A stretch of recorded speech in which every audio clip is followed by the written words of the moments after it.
किसकी कॉल आ रही थी? मुझे तो आपने कहा था फोन साइलेंट पे, और अब ये कॉल्स। चाय का कहा था, प्लीज चाय बना दो।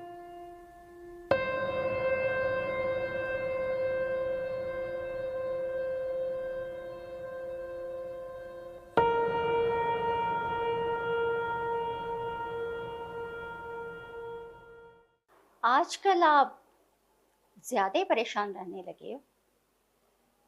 अनम तो ठीक है ना? हाँ ठीक है वो। तुम क्यों पूछ रही हो? वैसे ही आजकल तुम कुछ ज्यादा ही फिक्रमंद रहते हो ना उसके लिए। मारिया, बहन है वो मेरी। इस दुनिया में मेरे अलावा उसका है ही कौन, इसलिए फिक्रमंद रहता हूँ। क्यों?